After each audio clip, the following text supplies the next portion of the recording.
Yesu ashimwe. Yesu ashimwe kandi. Hanyuma ndabaramukije mwese mu izina rya Yesu Kristo. Tubwire gutya twese turamugana.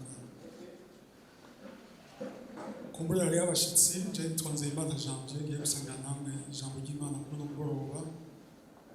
Kandi mbere yuko dusanga ijambo ry'Imana hamwe no gushima Imana yadushoboje, nagomba mu by'ukuri dushima Imana twese yuko yaduhaye guhitamo neza tukaza muri iki kibanza. Kuko iyo tuvyagurutse mu vyumviro mu mutima tuvyizeye, tugahaguruka ari uburyo bwo gusenga, tugahaguruka tugiye gusenga, tuba tugiye kurondera Imana. Tuba tugiye kurondera Imana nkuko abarinzi bamwe babivuga kugira twumve icyo ivuga.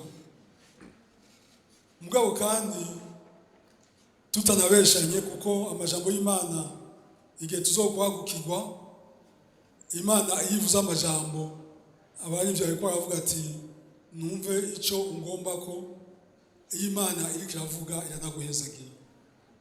Kandi iyo wayegereye iraguhezagira. Yesu ashimwe. Nico gituma mvuga ni Imana ibahezagire. Imana isubire ibahezagire kuba mwashimye kuba muri iki kibanza. Amen. Amashimwe y'Imana.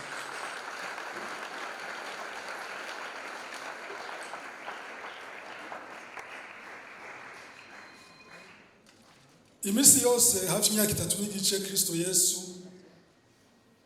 harabaye igihe atanguye gukora igikorwa cyo kwigisha no kuvuga ibyamuzanye, ariko ku munsi yagiye arasigura abwira abantu ivy'Imana n'ivyiwe n'ukuntu yaje mw'isi n'icyamuzanye.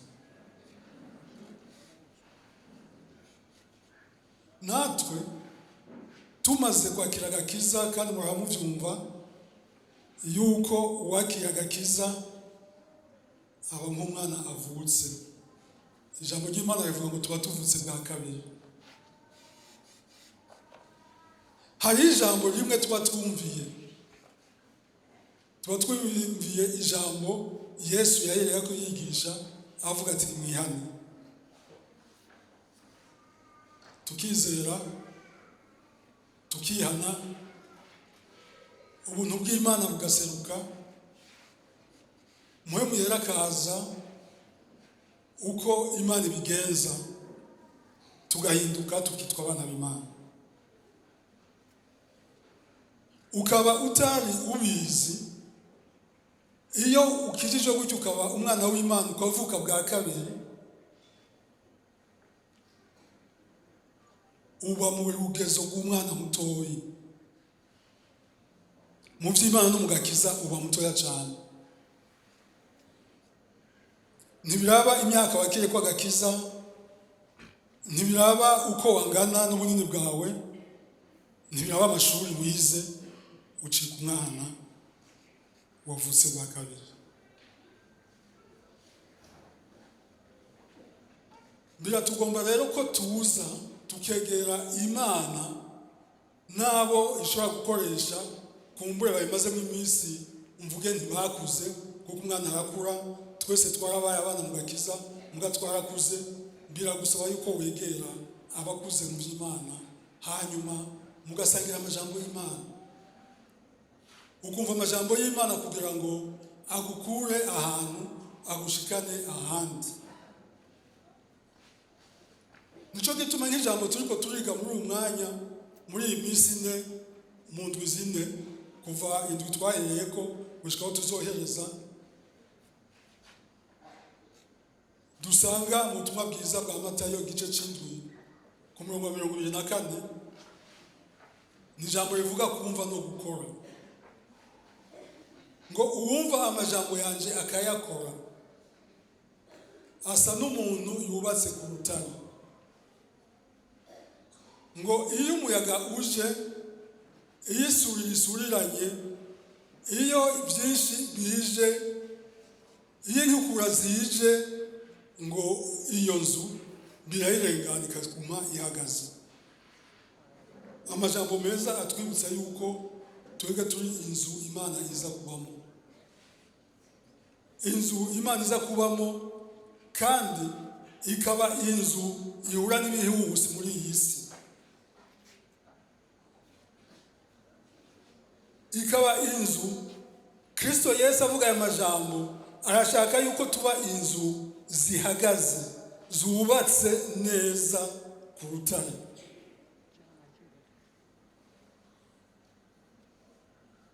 Aya majambo ugarutse nk'uko twari ko turaraba mu ndwi yaheze, twarangije tuvuga tuti burya Kristo Yesu yari yaravye, kandi yaravye abakuru b'idini, yaravye abamaze iminsi mu vy'Imana, yaravye abisirayeli imyaka ibihumbi n'ibihumbi bagendana n'Imana, ariko aravye asanga amajambo bazi nk'uko natwe dufite amajambo tuzi ntibayashira mu bikorwa, ntituyashira mu bikorwa. Ibyo amajambo avuga ntitubikora, ibyo amajambo avuga ntibabikora.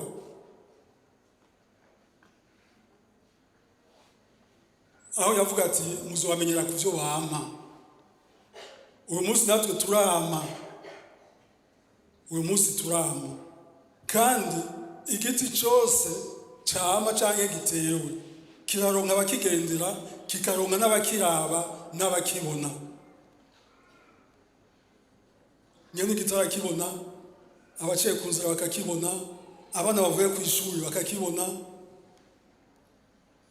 Hari igiti mfise imuhira citwa Grenadine, ivyamwa bimera hanze kuko caramye kiri hanze, hakagira ivyamwa bimerera imbere mu rugo, mugabo ivyamira hanze sinigera mvyamurako. Abana bavuye ku mashuri barabihitana, twama turwana nsohoka ntora amabuye canke nirukana, ndababwira nti muveho kuri ivyo vyamwa nanje ndonkengo. Imana dufashe cyane. Yesu araraba asanga ivyamwa n'ukuri ntavyo. Aya majambo rero ntituyafate nka yoroshe, uriko urayasoma ndazi ko umaze kuyasoma kenshi, ariko hari ikintu ashaka kutubwira uyu munsi, hari ikintu ashaka kutwibutsa nk'uko tubibona amajambo y'Imana abivuga. Amajambo y'Imana aravuga, Imana iguma ivuga kugira ngo itwigishe, kugira ngo itwibutse,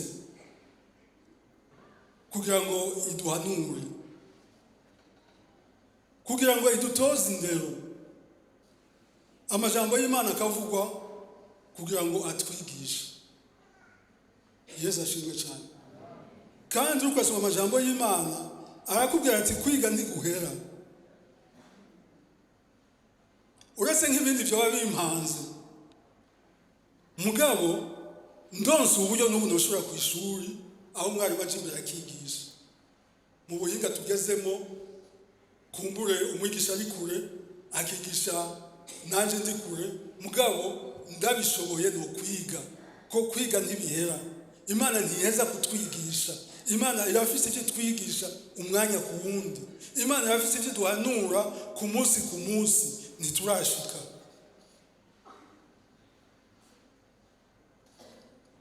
Twarabonye ko Imana yihishura iriko irakora. Ijambo ry'Imana rivuga riti turema umuntu. Imana tuyimenya tuja gusoma Bibiliya iriko irakora. Kandi dusangira amajambo, narababwiye ko umuntu akora canke n'Imana ikora ikurikije ivyumviro bifise muri yo, ivyumviro bifise mu mutima. Umuntu nawe agakora gutyo, ikaba yaramuhaye gukora, yaramuhaye ku kamere ko gukora. Imana ivyumviro vyayo bimeze gutya, mugabo umuntu ivyumviro bituma akora bizanana henshi, bizanana inzira nyinshi. Turabona Adamu na Eva, inzoka ica kuri Eva. Inzoka imubwira amajambo. Naraberetse yuko amajambo twumva tukwiye kwirinda aho azanana. Ntidupfe kwemera abantu twicarane batangure kuvuga twumvirize. Ntidupfe kwemera ibiko biravugwa byose tuvyumvirize. Ntidupfe kwemera ibizana amajambo. Uyu munsi ni byinshi, hari amateleviziyo, hari amatelefone, hari amarezo sosiyo, hariho byinshi. Hari ibintu ukwiye gutangura kumva, utangiye kubyumva ugacuhagarika kuvuga uti sinavyumviriza. Ari umuntu ugacumuhunga ukigira kure yiwe, kuko uvyumvirije birahindura ivyumviro vyawe, ugasanga uri kurakora nkuko amajambo wumvise ariko aravuga. Dushima Imana programme dufise rero ku wa gatanu yuko tuza kumva ijambo ry'Imana. Kuwa Mungu tukagaruka tukumva ijambo ry'Imana. Kuwa mbere, kuwa kabiri, kuwa gatatu, kuwa kane sinzi wewe ko imeze. Seye yani gikoranira n'imiburi umunsi umwe tukaronka ukundi dukorana tukumva ijambo ry'Imana. Kuko iyo ni misiyo y'ijambo ry'Imana iza gukura mu bijya byose twumvise bitari byo. Utangure wiyumvira uti ivyo numvise bitari byo bivyahe. Usaba Imana uti kuramo kugira nshobore gukora nk'uko ugomba, nshobore gukora nk'uko uvuga wewe, nshobore kwiyumvira nk'uko Imana yiyumvira, kugira nkore ivyumviro vy'Imana. Kuko burya Imana yaturemye irafise ko yiyumvira, irafise ivyo igomba ko dukora. Yesu ashimwe cyane.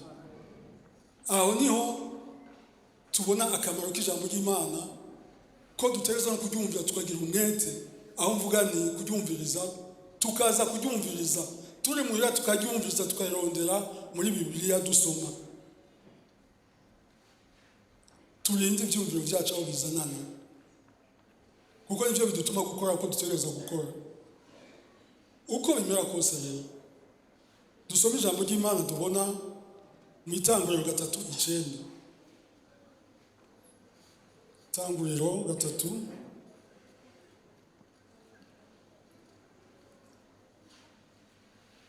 sinzi ko Claude wamuhaye mikrofone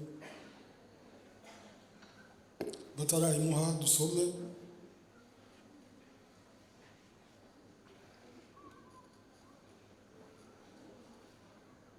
Itanguriro 3 kuva ku murongo 8 tusoma 8 gushika ku 9.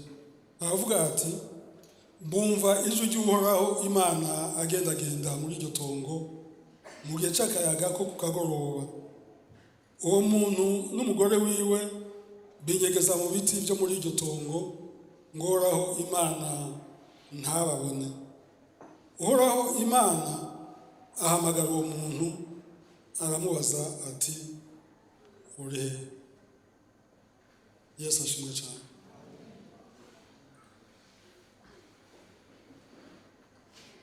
Aha turabona ibituma, reka sima ndanabidomako, reka sindabivugeko. Muga mvuge ni turafise ibituma vyama bishika Imana tukaja kure yayo, vyama bishika Imana tukayihunga. Mugabo uraja kure y'Imana gushika hehe idashobora gushika, ugushika hehe idashobora kukubona. Aho noyihungira hose irambona, aho noyihungira hose irashobora kuhashika. Aba Adamu na Eva bari bamaze gukora icyaha, maze basanga bambaye ubusa, barinyegeza. Ntiwinyegeze, ni byiza. Mugo uyu munsi nashaka kukwibutsa ni Imana irashaka kukubwira, Imana irashaka kuvugana nawe, Imana irashaka guhura n'amajambo yayo. Nico gituma kuri umugoroba n'ijambo rishobora kutwibutsa yuko ikurondera. Ndagushimiye ko Imana yakurondeye igushikana muri iki kibanza ukayumvira, kugira wumve icyo Imana ishobora kuvuga, kugira baza ngo uri hehe, uri hehe. Adamu yari yiyegeje. Iyo ikintu cyashitse nibaza yuko twese biradushikira, usanga ugendana ubwoba. Nibaza ko Adamu amaze kubona ko yambaye ubusa n'umugore yambaye ubusa, nibaza yuko bagize ubwoba. bariyumvira ati bidushikiye n'ibiki. Aho ugusumba ukuruta yakugeze ivyo ukora ukaba wabirenze ko, wiyumvira ati aho duhurira biza kugenda gute, uranyegera ariko kunyegera gushika ryari. Imana irabaza uyu munsi ati bihe, ejo izokurondera ikubaza ati ingo ndakubwira, ndafise ivyo nokubwira. Imana irafise ivyo yotubwira umwanya wose.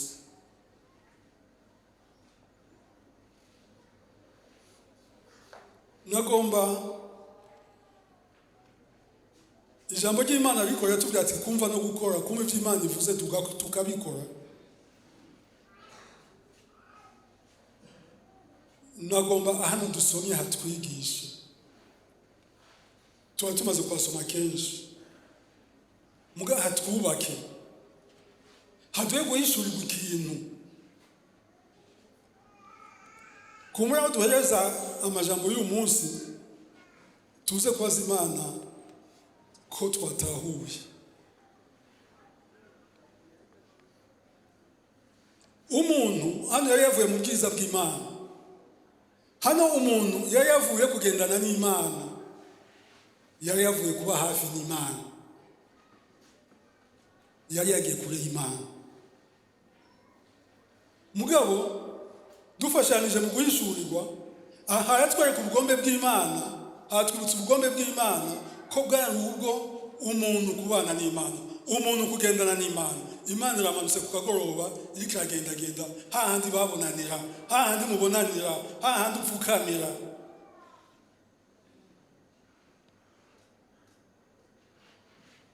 Irondero.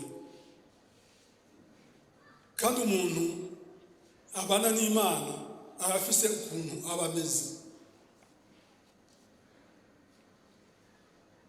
Simbije cyane ngarukiye hafi gusa, ubana n'Imana ategerezwa kuba ameze nk'Imana kugira ngo inamwemere. Gushika hajya batarajya kucamwa bari bameze nk'Imana. Uraho yaciye hano niwe yavuze ati bari bameze nk'abana ataco binona, kwa kundi tubona umwana mutoya uko abameze kose asanganira umuvyeyi akamwakira. Adamu na Eva niko bari bameze. Mugabo umunsi bagararije ntibumvira ijambo ry'Imana, yari yababwiye ati kirya giti ntimuze mukigeko, bakabirengako, ibintu byarahindutse. Kuva uyu munsi Imana cyangwa umuntu yavuye ku Mana akaja kure yayo, Imana iramurondera. Ibyo jambo twumvise ngo uriye. Uko ibihe byagiye bigenda, Imana yagiye abwira abantu. Mugabo aha tuharavye Adamu na Eva bari ndabisha mu twatuzo bonyene,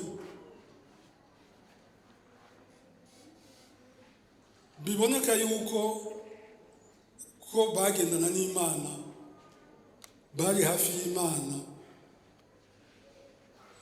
Ico gihe kumwe nta bantu bari mugabo n'ibikoko byarabibona, bakavuga bati aba bagendana n'Imana, aba ivyo Imana yababwiye ntibarabirengako, ivyo Imana yababwiye baracavyubahiriza.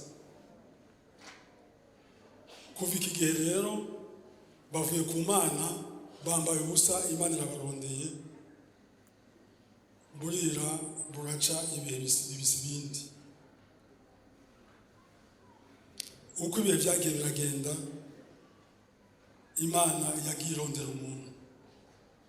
Uko abantu bagiye baragwira, Imana yagiye irondera umuntu kugira ngo imubwire kumbure n'abandi bantu babona ivyo yamubwiye, bamenye bati Imana bugivuga guki. Turabona Imana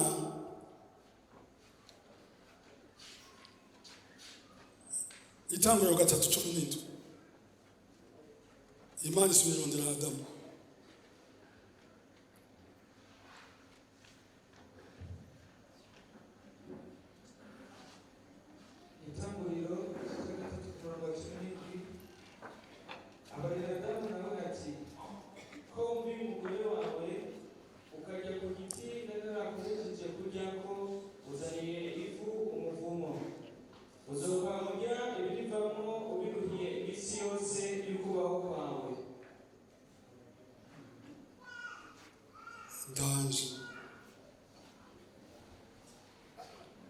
uyu munsi maze iminsi nidogera Eva maze iminsi nidogera kuko Imana yari yaduhaye vyose ivyamwa kwari kugenda tugira gutya gusa twamura turya dusenga amasengesho y'amashimwe, ariko kuva Eva akoze ibyo yakoze ibintu byarahindutse.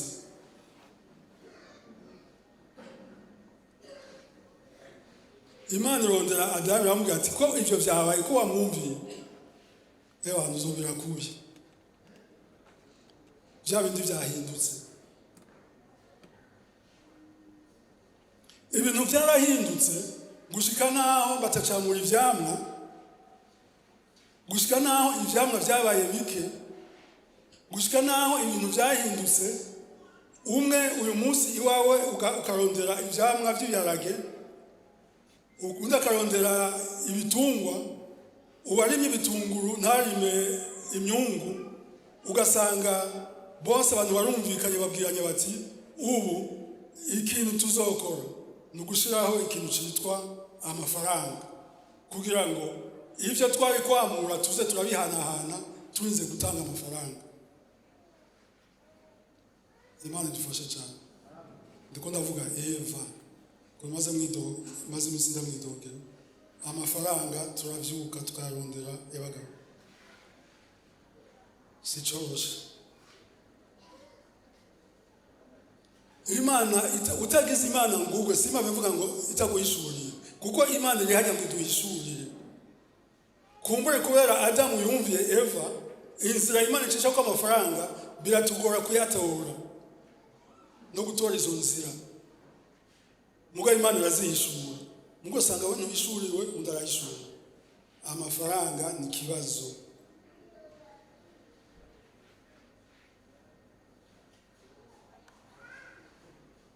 Umuntu afite abana 6-7 akubita hirya no hino arakubwira ati amafaranga nkoresha mu gitondo kugira abana banywe icayi 10,000, saa 4 10,000 baza kugura amakara, uko amakara ni 3,000. Ndayibutse yuko misi yaheze twayagura amafaranga 300. Saa 6 bigeze akagutondekera akakubwira ati mwijoro biza gushika nkoresheje 100,000. Ati aho ndayagura sindahazi. Imana idufashe cyane. Imana iramanuka ibwira Adamu ati kubera ivyo wakoze kuva uyu munsi uzogera kuya uzanye umuvumo. Nico gituma ushobora kumva abavuga bati Imana iyivuze ivuga maze igahekeza ijambo ryayo n'umugisha, kandi niko imeze imisi yose yivuze yerekeza ijambo ryayo n'umugisha, irasezerana ati ukoze gutya bizogenda gutya neza. Muga nawe yogarukiriza ngaho harimo ijambo riri inyuma yari yabwiye Adamu ati ukajya kuri kijya cyamwe canke kaduhindura kunyamubwiye. Yambwiye ati kijya cyamwe utakiriyeko uzobaho. Uyu munsi turongera ko ubwingo budashira. Yesu ashimwe. Muga nyuma y'iryo jambo iryo uzobaho hari iyindi Imana yavuze uko kijya kuzopfa, gupfa n'umuvumo. Imana idufashe cyane. Amajambo Imana yose ivuga iraherekeza n'umugisha. Ibisigaye sishaka kubyinjira mu mugabo ndakubwiye ni wumvira uraronka umugisha. Wumva Imana uraronka umugisha. Imana yarabwiye Adamu bukeye ibwira na Kayini. Kayini amaze kugira ishavu rya mwene wabo ko Imana yamwemereye ishikanwa ryiwe. Kayini arashavura, asubira arashavura. Imana aramugendera amubwira Kayini, tuko turavuga ko ijambo ry'Imana rihanura, kandi mu mpanuro hakaba n'impanuro Imana yerekezamo n'umugisha bizanana. Imana yamubwira ati ushavujwe n'iki? Ati mbega iyo ni impanuro, mbega ugize neza we nawe ni wokwemerwa.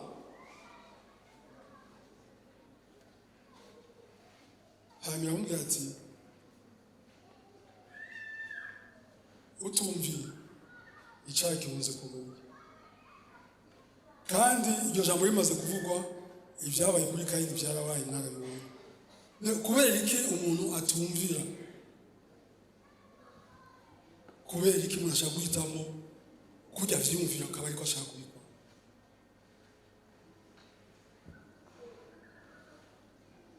Imana nyuma ya Kayini sibona umuntu yavugishije hafi imbere ya Nowa. Ivugisha Nowa. Mu bihe byose Imana yafise abantu ivugisha. Ivugishije Nowa iramubwira ati mbona abantu babaye nabi, mbona bamugoreye icyaha, mbona ari byo bashira mu mwete, bagashira umwete byo kutumvira. Imana ibwira Nowa ati ngomba ndabamara, ndabarengeteze kuri iyi si.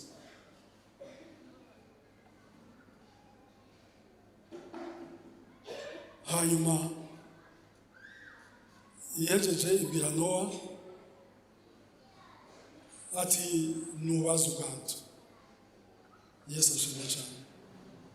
Reka dusabe abadusomera badufasha Itanguriro 6:8. Nubaza ubwato. Imana iravuga, irabwira abantu, irabwira umuntu, irashaka kukubwira, uyumvirije yakubwira. Kazi Itanguriro 6:8 haravuga ngo ariko Nowa we Uhoraho aramushima.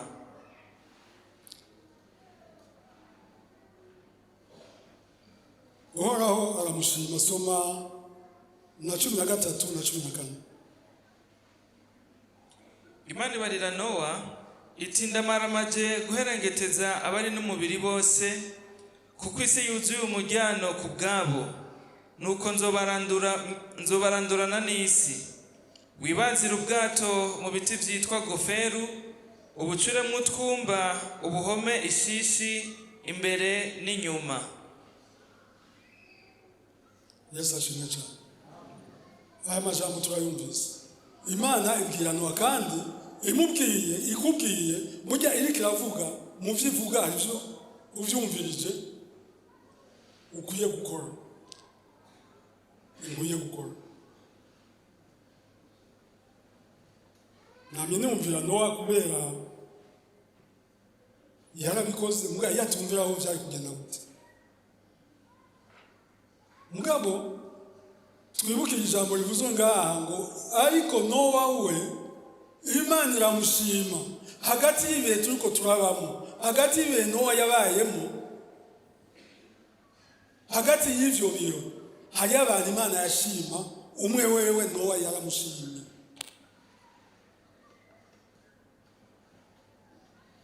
Yesu ashimwe. Abapapa bari hano bagire gutya, abapapa bagire hano bagire gutya, n'abamama mu nzu.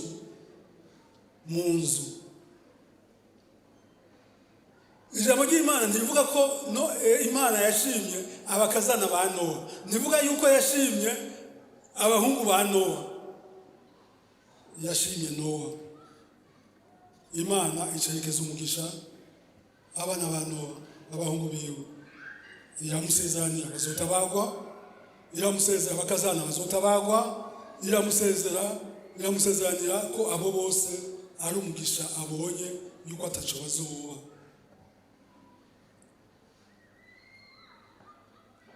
Uko birengeye n'Imana igenda ivugana n'abantu. Yaravuganye na Aburahamu. Itanguriro 1:2. 12:1.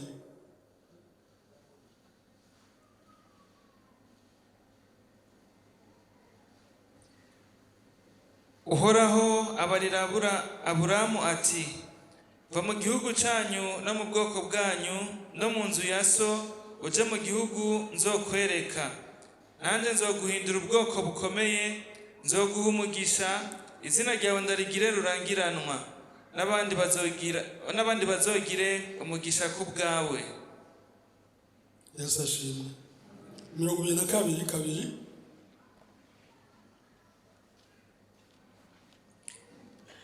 iramubwira iti, ehe jana umwana wawe w'ikinege ukunda Isaka nyene uje mu gihugu c'i Moriya, umutangireyo kw'ikimazi cyo guturirwa ku musozi nzokwereka. Yesu ashimwe. Aha naho nyene tuhahagarare tuhiyumvire ko ukaronka akanya uhasome uhasubiremo ubaza Imana icyo ashaka kuvuga ahantu. Mugabo kimwe coco tubona Imana igumurondera umuntu. Imana igumurondera umuntu. Kandi Imana ishimwe ayishitse umuntu ishitseko turabona ingene agenda aramwumvira. Aha turabona Aburahamu Imana imuhamagara. Yesu ashimwe cyane. Sinzi ngaha abari hano ndavye amashusho ndabona benshi ndabazi, ndabona ko mwakiriye agakiza. Mugabo Imana ntiyaherutse guhamagara twakira agakiza gusa. N'imisi yose irahamagara turiko turaca ahantu hatariho. Irahamagara. Imana irahamagara hari abantu bandi bariko baraca ahatariho, bariko barakora ibitari byo, kugira ngo twebwe iduhamagaye itwereke ikintu dukwiye gukora, kugira ngo bajya bose n'abajya abandi bashobora guhinduka babonye ibyo turiko turakora, aho twumva Imana yatubwiye ati kora.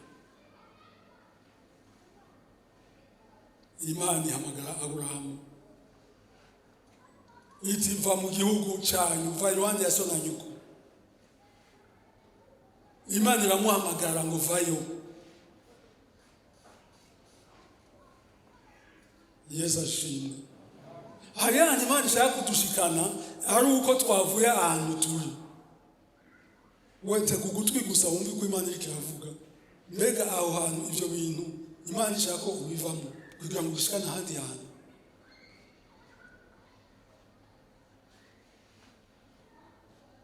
Nowa aronka isezerano, aronka ikintu atawundi muntu yigeze aronka. Imana iramusezeranira ati nzoguha umugisha.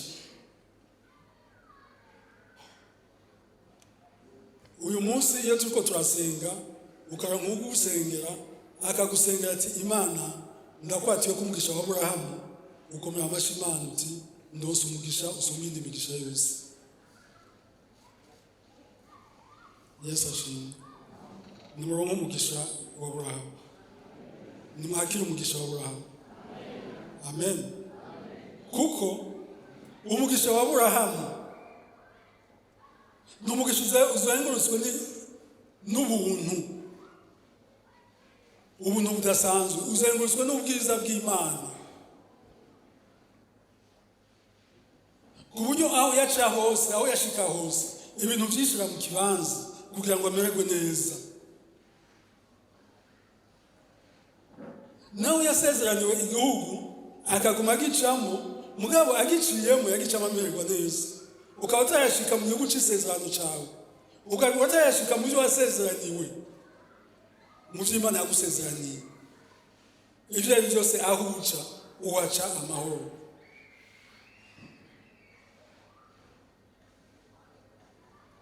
Niba yagusezeraniye kugwirizwa,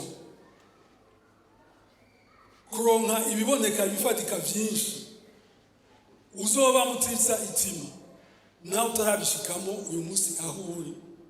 Kubera umugisha wa Aburahamu wayi kuri wewe ngo haca utitsa itima. Yesu ashimwe cyane. Umugisha wa Aburahamu nuwabe. Umugisha wa Aburahamu nituronke ko twese. Amen. Aburahamu Imana iramuhamagara maze aramugisha udasanzwe. Tuvuze ko ni muremure n'ibiremire, mugabo yarose isezerano ridasanzwe. Yesu ashimwe. Baragenda barabaho. Turavye umuntu Imana yahamagaye ari umuntu gusa. Reka dusome muri Kuvayo igice cya 3 umurongo w'10 tumubone tuce dusimbiza tuja hanze.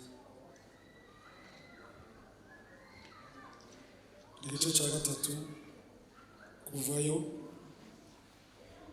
umurongo w'icumi. nuko none ngwino ndagutume kuri Farawo ukuri abantu banje b'Abisirayeli muri Egiputa. Amen. Ubu ni Mose. Ni Mose Imana imuhaye ingene ashika aho Imana iri, hanyuma irakora ku buryo yegereza ahiri ngo arabe ivyo ari vyo, cyari gisara kiko kirasha atamucanwa abona uturutse aho atekana ivyo ari vyo, mugabo yegereye zari inzira z'Imana. Uyu munsi turaje mu Baheburayo no muri Yobu haravuga yuko Imana ivuga uburyo bwinshi, iravuga gutandukanye.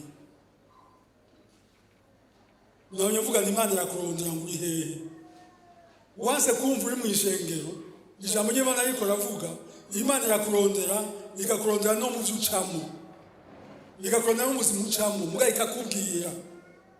Mose mu buzima ariko aracamo nabaje kumubwira ijambo ry'Imana, ariko ivyo yabonye vyaramubwiye maze aregereza, aravuga teka ndabe. Yegereye Imana iramubwira, urabe neza ibikikuje ivyo uracamo, wumva icyo Imana ikubwira.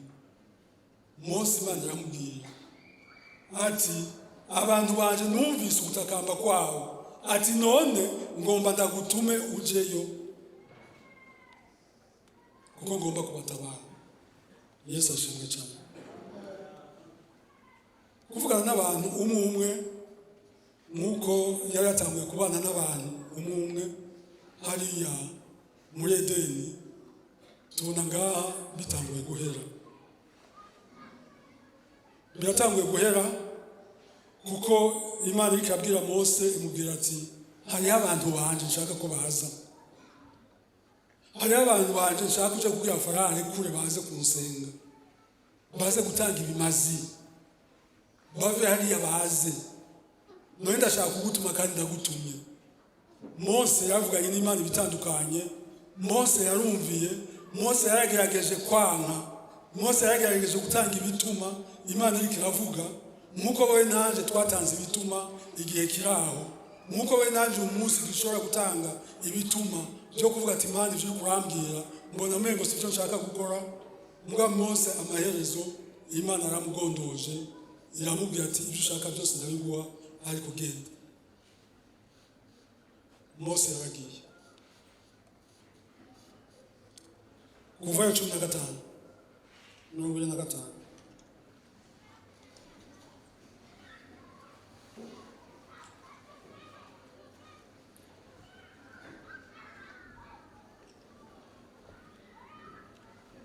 Kuvayo 15:25. Nawe atakambira Uhoraho, Uhoraho amwereka igiti, agiterera muri ayo mazi acahinduka meza. Aho niho Uhoraho yabashingiye icyagezwe n'ibwirizwa, kandi aho niho yabageragereje. Bandanya gato.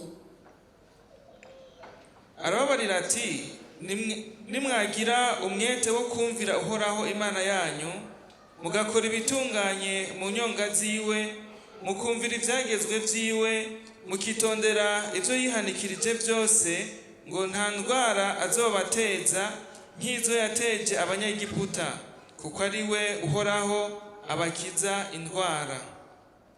Bashika i Elimu, hari amariba 12 n'ibigazi 70, bacumbika aho nyene kuri ayo mazi. Yesu ashimwe. Amajambo tumaze kumva ni amajambo y'ishura rinini, aho Imana ikavugana na Mose. Mugabo biciye kuri Mose, Mose arababwira amajambo twumvise. Mugabo aha tubona avugira hano amajambo ni mu kiyaya c'Isinayi.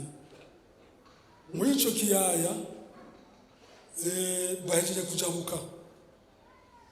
kujabuka, hakurya y'amazi bicaye bararirimba bariko bararirimba baje kuririmba niho Mose yanzika ababwira n'aya majambo tubona muri aya majambo twumvise. Amajambo twumvise 2005 nawe araba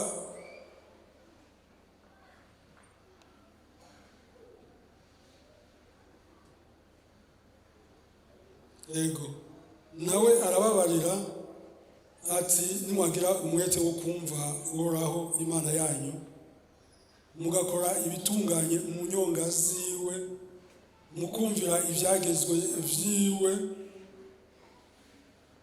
mukitondera ivyo yihanikirije vyose ngo nta ndwara azobateza nk'izo yateje abanyegiputa ngo kuko ari we Uhoraho abakiza ingwara. Yesu ashimwe cyane.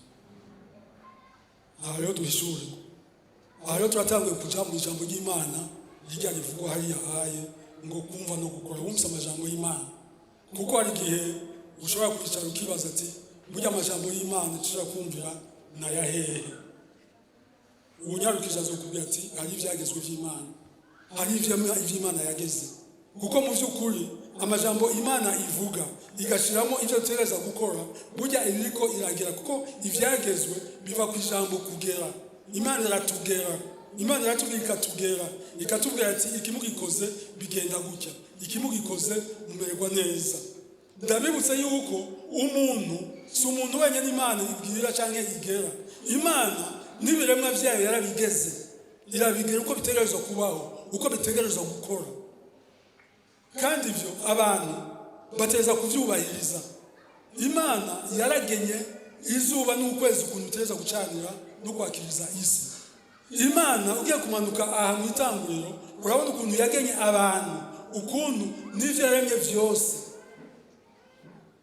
Imiheza giti nimugwire ndabahezagiye murondoke, burya nimugwire na nimurondoke biza kubahiriza aho ijambo ry'Imana rivuga ngo Imana irema ikintu cyose nk'uko ubwoko bwacu buri. Bisigura biti mu kurondoka hari itegeko ry'uko ibintu abantu ivyaremwe birondoka uko ubwoko buri. Ndiko ndiyumvira ano majambo je narakoze mu by'uburimi, nkora mu byo kugwiza imbuto, nkorana n'abagwiza imbuto bavyara imbuto ku zindi bazihuza. Mugabo mu buhinga n'ubushakashatsi aho twagiye turakora bagiye barakora ntaho bigeze bahuza igiharage n'ikigori ngo rabice ikiza kuvamo. Nibikunda, niko Imana yabigenye, niko Imana yabigeze, nivyo vyageze vy'ibiterwa, niko Imana yabigeze. Mu bushakashatsi bw'ibitungwa, kuko narakoranye n'abakora ubushakashatsi mu by'ubutungwa, sinigeze mbona aho bakora ubushakashatsi ngo bavyumvire, aho bishaka kugiranira n'isano bahuze impene n'intama barabe ikivukamo. Nibikunda, sinzi ko Imana yokwemera yuko hagira ikivuka. Uko yaremye ibintu, uko ubwoko bwavyo bwose buri, n'igiharage kivyara igiharage n'umuntu avyara igiharage. Nico gituma uyu munsi bavuze bati uburenganzira bw'umuntu k'umuntu iyo babajije uko babigenza bakubwira ngo niko Imana yaturemye. Nk'abagabo bashaka kubana kubakana ari abagabo gusa, n'abagore bashaka kubakana ari abagore gusa, mugabo bagashikirwa n'inyota yo kuronka umwana bakavuga ati tuzorondera umwana twakire. Ntibashobora kubyara kuko Imana siko yabigeze. Yarageze ko ukuvyara ni umugabo n'umugore, ni ikigore n'ikigabo. Nibikunda, hari amategeko ategerezwa gukurikizwa. Rero aya majambo dusomye n'amajambo atwegereza kutwereka yuko Imana iriko iratubwira iratugera. Ntitubave dufata ivyagezwe nk'ikindi kintu kijambo gikomeye aho uyu munsi ucumviriye n'imishatsi iza kukuva kwigahagarara bakubwira ati kora iki ukavuga ati ntibyagezwe ngo uyu munsi ugacutangura kurondera ibituma. Oya, Imana iratugera, Imana iratugera ivyo dukora.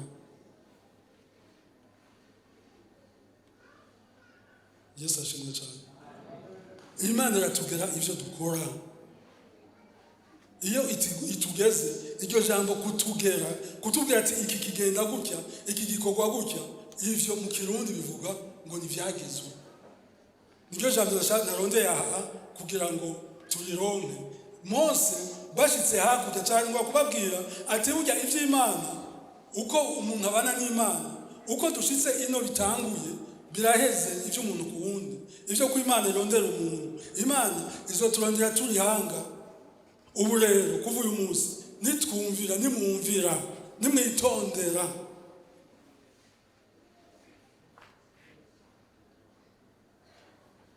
ingwara nateja abanyegiputa ntizizobaza. Nagomba mu guheraheza dusabe umusomyi adusomere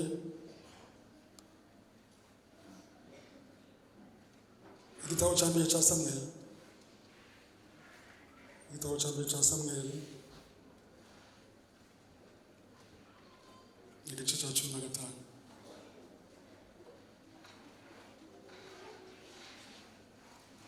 Umurongo wa mbere gushika kwa gatatu waca simba kuri 22 gushika kuri 23. 15 Samweli wa mbere 15 rimwe gushika kuri gatatu na 22 gushika kuri 23. Maze Samweli abarira Sawuli ati ni jewe Uhoraho yatumye kukwimikisha amavuta ngo ube umwami w'abantu biwe b'Abisirayeli. None rero niwumva amajambo y'Uhoraho, uku niko Uhoraho nyene ingabo avuze, niyemeje guhana Abamaleki ndabahoye ivyo bagiriye Abisirayeli, ngene bababujije inzira igihe baduga bava muri Egiputa. None rero genda utera Abamaleki ubahonye rwose n'ivyo bafise vyose, ntuzogire uwo ureka kwica, ariko uzogeseze abagabo, abagore, abana, mbere n'abonka, inka, intama, ingamiya n'indogoba. 21. Ariko abantu nibo bakuye intama n'inka muzo banyaze, izirusha izindi kuba nziza muzagira turasubiramo.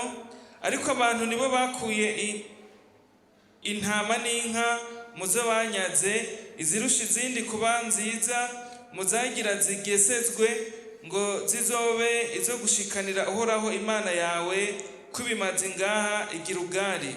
Samweli aramwishura ati mbega Uhoraho ahimbagwa n'amashikanwa aturirwa n'ibindi bimazi gusumba uwumwumviye?